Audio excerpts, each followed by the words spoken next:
ఆచారాలు ఉన్నాయి. కానీ ఆచారాల వెనుక ఏదైతే అర్థం ఉందో, ఆధ్యాత్మిక రహస్యం ఉందో అది అది ఇమిడ్చుకుంటూ అవన్నీ మనం చేస్తుంటే చాలా బాగుంటది. దాన్ని మేము దాంట్లో మిక్స్ చేస్తూ మనం చేస్తున్నామనమాట. ఏదో కొత్తదనేది స్థాపన చేయడం అనేది కాదు.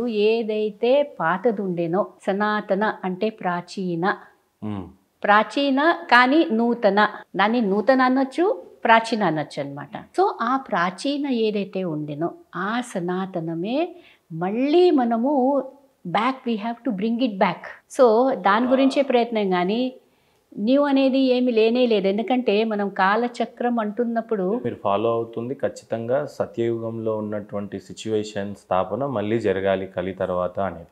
ఎస్. సో ఇట్స్ అబ్సల్యూట్లీ సనాతన ధర్మం యొక్క స్థాపన కొరకే అలాంటిదే అనవచ్చు. లేకపోతే అంటే మానవుడు ఈనాడు అతని యొక్క విలువల్ని చూస్తే, లేక బిహేవియర్ చూస్తే, మేనరిజం చూస్తే శరీరం మనిషిదే కానీ పనులు ఎలా చేస్తున్నాడంటే సో రాక్షసుల్లాగా అనొచ్చు. సో అటువంటి ఏదైతే మన క్యారెక్టర్ అయిపోయిందో ఈనాడు పరమాత్ముడు ఇచ్చే జ్ఞానాన్ని ఆధారం చేసుకొని మన ఆత్మ ఏంటనేది తెలుసుకొని భగవంతుడి నుంచి శక్తి తీసుకొని మళ్ళీ అటువంటి రాక్షసి తత్వాలపై విజయం పొంది ఆ ఆత్మలే మళ్ళీ మనము దివ్యంగా దేవాత్మలుగా తయారవుతాము.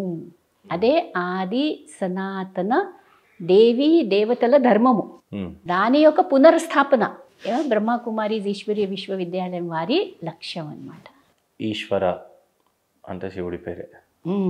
ఎందుకంటే శివుడిని ఏమంటాం చూడండి, దేవ మహాదేవుడు అంటే దేవీ దేవతలకు కూడా తండ్రి లాంటి వాడు మహాదేవుడు. సో ఆ మహాదేవుడి యొక్క సాన్నిధ్యంలో ఏమవుతాం, మనము దేవతలు అవుతాం. సో దేవతలు చూడండి, మనము పంచతత్వాలకు పంచభూతాలకు కూడా దేవతలు అంటాం. వాయు దేవత, అగ్ని దేవత, తత్వాలను దేవతలు అంటున్నామంటే పంచభూతాలను మీరు గౌరవిస్తారు, పూజిస్తారా బ్రహ్మకుమారీస్? ఎంత మనము రెస్పెక్ట్ చేస్తే అంత మంచిది. బ్రహ్మకుమారీస్ యొక్క అన్ని కన్స్ట్రక్షన్స్ గురించి చెప్తున్నానండి. చాలా ఎన్విరాన్మెంటల్ ఫ్రెండ్లీ అన్నీ. అంటే ఎందుకంటే ఈ పంచభూతాలు మనకు సహయోగాన్ని ఇస్తున్నాం. దాని కారణంగానే మనం ఈ శరీరాన్ని ధరించాం కదా, పంచభూతాల దేహం అంటాం కదా. సో ఆ పంచభూతాలను ఎక్స్టర్నల్ ఏవైతే ఉన్నాయో దాన్ని మనం పాడు చేస్తే మరి ఆటోమేటికలీ మన దేహాలు కూడా పాడైపోతే అయితే మనం ఏదైతే సాధించాలనుకుంటున్నామో ఆ సత్యం దగ్గర చేరాలంటే మరి ఇవి చక్కగా ఉంటేనే కదా. సో పంచభూతాలను మనం రెస్పెక్ట్ చేసే అవసరం అనేది చాలా ఉందన్నమాట. సో పంచభూతాలను టోటలీ రెస్పెక్ట్ అనేది బ్రహ్మకుమారీస్లో చేస్తూ ఇంకా మా యొక్క ఏవైతే అన్ని మీరు బ్రహ్మకుమారీస్ యొక్క ప్రాజెక్ట్స్ చూస్తే Solar-1 అనేది ఒక ప్రాజెక్టు. దాంట్లో సోలార్ ఎనర్జీ ఈ రోజుల్లో గవర్నమెంట్ వరల్డ్ అంతా కూడా క్లీన్ ఎనర్జీ మాట్లాడుతున్నాం. ఇప్పటి వరకు ఏం చేసామంటే నాకు ఎలా కొన్నిసార్లు అనిపిస్తుంది అనమాట, ఏదైనా బండి నడిపిస్తుంటే ఏదైనా లారీ పోతూ ఉంటుంది, బస్సు పోతూ ఉంటుంది, ముందు లారీ పోతూ ఉంటుంది, వెనక ఇంత పొగ వదిలేస్తూ పోతూ ఉంటుంది. అదేం టెక్నాలజీనండి మేడం? ఒకటి చెప్పాలంటే నేను బ్రహ్మకుమారీస్ మౌంట్ అబ్బుకి మీరు ఇన్వైట్ చేసినప్పుడు నేను వచ్చాను. వస్తున్నప్పుడు అసలు రావద్దు అని అనిపించింది హానెస్ట్లీ. అసలు బ్రహ్మకుమారీస్ అంటే వీళ్ళు ఏదో కొత్తగా ఈ చీరలేంటో బొట్టు పెట్టుకోరు అని అంటారు, లేదంటే సమాజంలో ఒక రకమైనటువంటి కొందరికి, అందరికీ కాదు, గొప్ప వాళ్ళు బ్రహ్మకుమారీస్కి వచ్చారు. నరేంద్ర మోడీ లాంటి వాళ్ళు, యోగి ఆదిత్యనాథ్ వాళ్ళు, ఇండియన్ ప్రెసిడెంట్ అయిన ద్రౌపది ముర్ము గారు, ఇలాంటి వాళ్ళు వచ్చినప్పుడు నేను వాళ్ళ ముందు చిన్న సమిధానే. కానీ వస్తున్నప్పుడు నేను మీడియాలో ఉన్నాను కాబట్టి నా మీద ఒక బాధ్యత ఉంది. అసలు బ్రహ్మకుమారీస్ అంటే ఏంటో తెలుసుకోవాలి, వాళ్ళ మీద ఉన్నటువంటి అపోహలనన్నా దూరం చేయాలి, లేకపోతే నిజంగానే అపోహలు ఉంటే దాని మీదన్నా ప్రచారం చేయాలి. ఏదో ఒకటైతే చెప్పాలి, ఆ బాధ్యత ఉందని మౌంట్ అబ్బుకి రావడం అయితే జరిగింది. మౌంట్ అబ్బుకి వచ్చిన తర్వాత నా లైఫ్లో అలాంటి చోటుకు రావటము మేబీ పైనున్న దేవకార్యమే చేసిందేమో.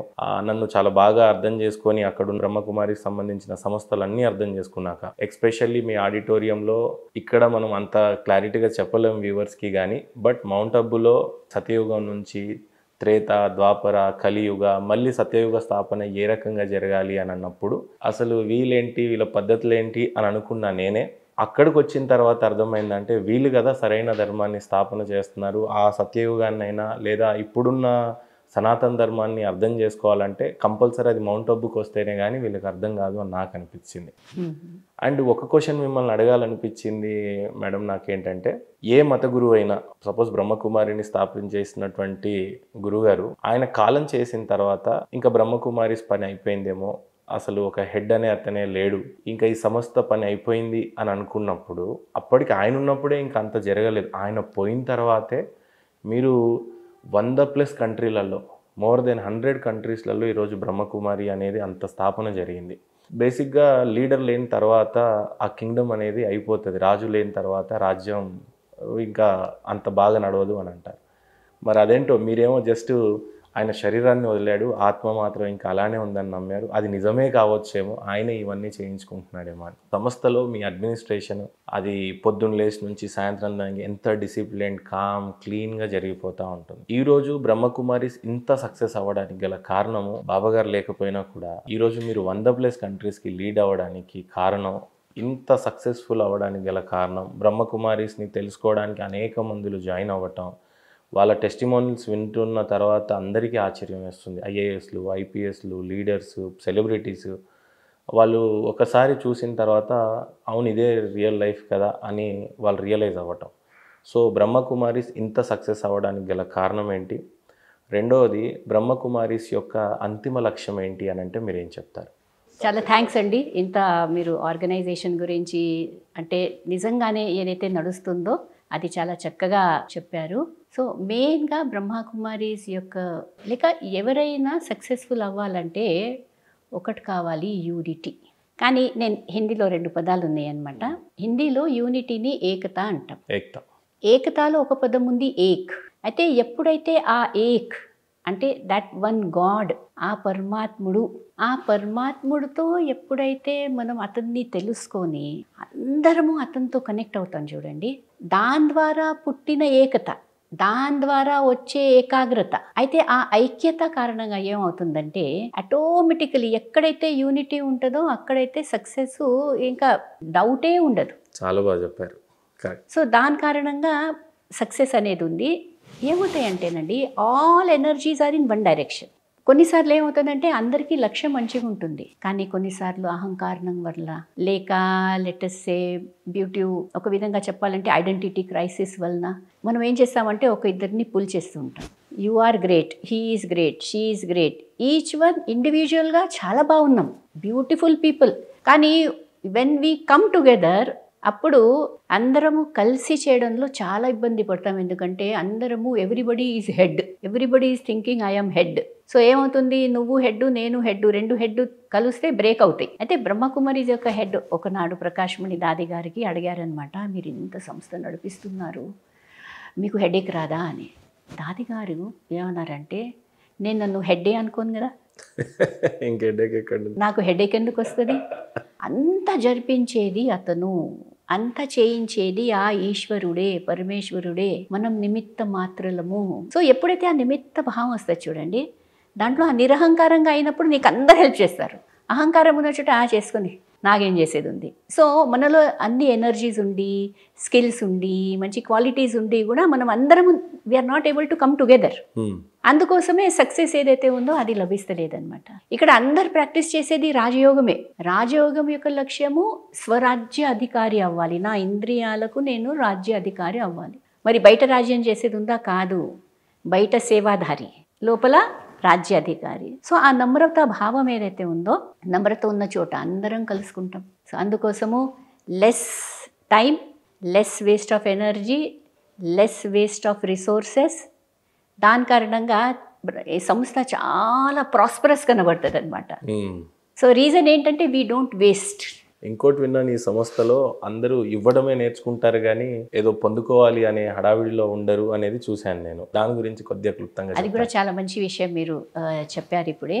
ఎప్పుడైతే నేను నన్ను రాజు అనుకుంటున్నానో, రాజ్యాన్ని పరిపాలిస్తున్నానని అనుకుంటానో, నేనే అన్నదాతను అని భావం నాలో వస్తుందో, ఎంత చిన్న వ్యక్తి అయినా, ఎంత చిన్న ఎవరైనా ఉండనియండి, ఎంత మా దగ్గర అంటే చాలా సాధారణమైన వాళ్ళు వస్తారు డైలీ క్లాసులకు. ఐఏఎస్ ఐపీఎస్లో నుంచి పడితే సెలబ్రిటీస్ ఒక పక్కన ఉంటే, కానీ డైలీ వేజెస్ లేబర్స్ కూడా, డైలీ వేజ్ లేబర్స్, పియన్గా, క్లాస్ 4 ఎంప్లాయీస్గా వర్క్ చేసే వాళ్ళందరూ కూడా వస్తారు. కానీ నేను ఇక్కడ నుంచి మీకు చెప్తున్నా, ఒక్క పైసా తీసుకోరు ఎక్కడ కూడా. ఎందుకంటే నేను నా డ్యూటీ చేశాను, నేను మంచి కర్మ చేస్తే భగవంతుడు దాని యొక్క ఫలితాన్ని నాకు ఇస్తాడు. కానీ నాకు ఏ మనిషి నుంచి ఆశ పెట్టే అవసరం లేదనమాట. సో దాని కారణంగా ఏమవుతుంది, నేను ఏ విధంగా వీలవుతుందో నా తనువు మనసు ధనము నా శ్వాస సంకల్పము దాని ద్వారా నాకు వీలైనంత నేను కార్యంలో సహయోగం చేస్తాను. అప్పుడు నేను చేసిన కర్మ కారణంగా నా భాగ్యాన్ని నేను ఆటోమేటికలీ తయారు చేసుకుంటా. అందుకోసం ఎవరితో ఈర్ష్యపడే అవసరం లేదు. లేక మరి నన్ను దట్ ఇన్సెక్యూరిటీ మోస్ట్లీ నేను అంటే పెద్దవాళ్ళలో కూడా చూసిన మంచి పొజిషన్స్లో ఉన్న వాళ్ళలో కూడా ఈ ఇన్సెక్యూరిటీ కారణంగా we are not able to come together. ఇక్కడ ఏమవుతుందంటే యు వెరీ సెక్యూర్ అనమాట. ఐఆమ్ కింగ్, ఇంకేం కావాలండి, నేను లోపల రాజుని. సో ఇటువంటి ఏవైతే మంచి విషయాలు ఉన్నాయో ఇటువంటి చెప్పడం ఏదైతే జరుగుతుందో స్వయం గురించి నో యువర్ సెల్ఫ్. రెండోది ఇక్కడ నేర్పిస్తారు నో గాడ్, పరమాత్ముడిని తెలుసుకోండి. నేను అసలు ఎవరికి చెంది ఉన్నానంటే భగవంతుడికి. మూడోది కాలచక్ర జ్ఞానము, సమయ జ్ఞానము, కర్మల గతి యొక్క జ్ఞానము.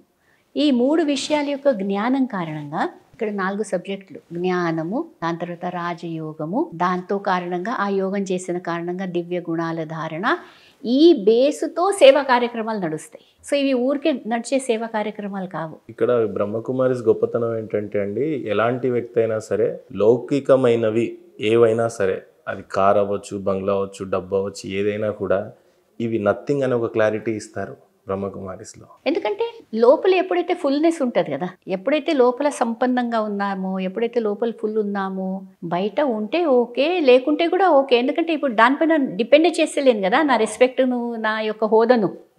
సో ఇప్పుడు నేను అనుకున్నాను అనుకోండి, ఐఎమ్ బాడీ బిల్డర్ అనుకోండి, నిజంగా నేను వచ్చిన ఒక కేసు బాడీ బిల్డింగ్లో మంచిగా youth he's feeling very happy. ఎక్కడో ఏదో ఇది వచ్చిందంట, టెండన్ టేర్ అయింది. So from the last 8 months చేయలేకపోతున్నాడు, ఫేస్ ఇంత చిన్నగా అయిపోయింది, డిప్రెసివ్ ఫీలింగ్స్, సిస్టర్ నేను ఇప్పుడు పనికి రాను.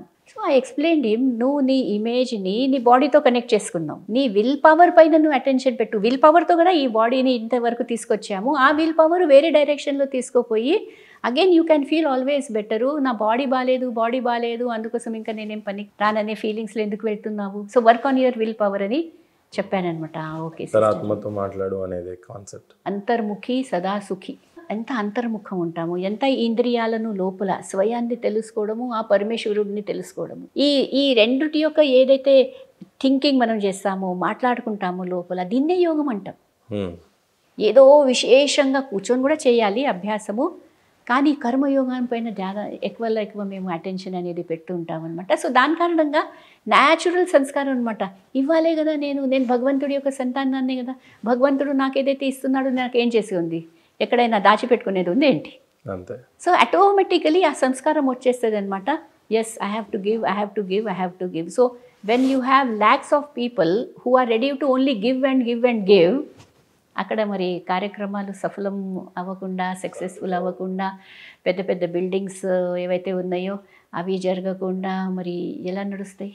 బాగా చెప్పారు. 100+ కంట్రీస్లలో బ్రహ్మకుమారిస్ ఈరోజు విస్తరణ చెందింది. ఎలా సాధ్యమైందంటే ఏం చెప్తారు? బ్రహ్మకుమారిస్లో అడ్వర్టైజ్మెంట్స్ అవన్నీ చాలా తక్కువ అండి. బికాజ్ మనకున్న రిసోర్సెస్ ఏవైతే ఉన్నాయో దాని అనుసారంగా మనం నెమ్మదిగా వర్క్ చేస్తూ వచ్చాము.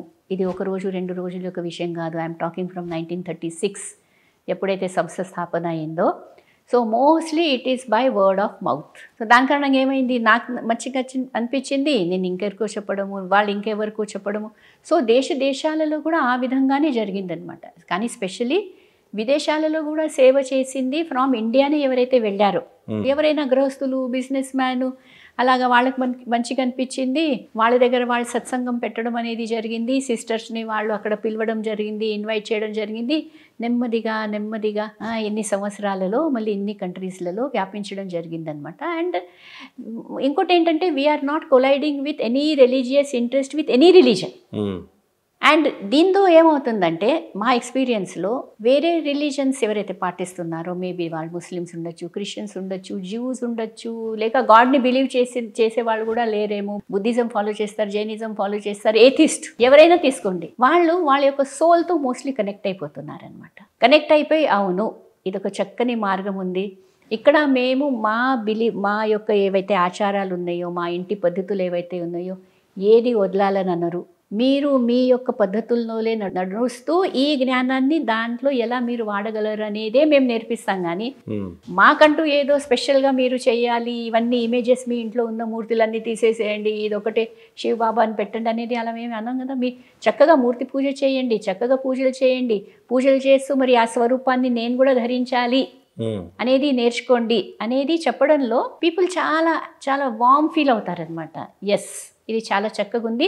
మేము ఏదైతే నడుస్తున్నామో మా ఆచారాలు, మా పద్ధతుల్ని ఎక్కడ కూడా డిస్టర్బ్ చేయకుండా చక్కని ఈ జ్ఞానాన్ని ఇంకో తీసుకువచ్చి మేము ఇంకా ఎన్రిచ్ అవుతున్నాము, బెటర్ ఫీల్ అవుతున్నాం. అందుకోసం సో మెనీ కంట్రీస్, ఎన్ని వెరైటీ కల్చర్స్ అండి, ఎన్ని డిఫరెంట్ పీపుల్. అసలు మీరు జస్ట్ వరల్డ్ ఇంకా ఎన్ని డిఫరెంట్ స్కిన్ కలర్స్, ఎన్ని లాంగ్వేజెస్, ఆల్ డిఫరెన్సెస్ ఉంటూ కూడా చెప్పాను కదా, ఆ ఒక్కడితో కనెక్ట్ అవ్వడం అనేది ఏదైతే నేర్పిస్తామో లేక నేర్చుకుంటారో దాని కారణంగా చాలా చక్కగా అన్ని కంట్రీస్లలో బ్రహ్మకుమారీస్ యొక్క ఉండడము, చైనా లాంటి ప్లేస్లో కూడా లేక అదర్ కంట్రీస్, మన మిడిల్ ఈస్ట్ కంట్రీస్ అంటాము, అన్ని ప్లేసెస్లో వాళ్ళ యొక్క పద్ధతి అనుసారంగా, వాళ్ళ యొక్క రిక్వైర్మెంట్ అనుసారంగా మనము అక్కడ చెప్పడం జరుగుతుంది అన్నమాట.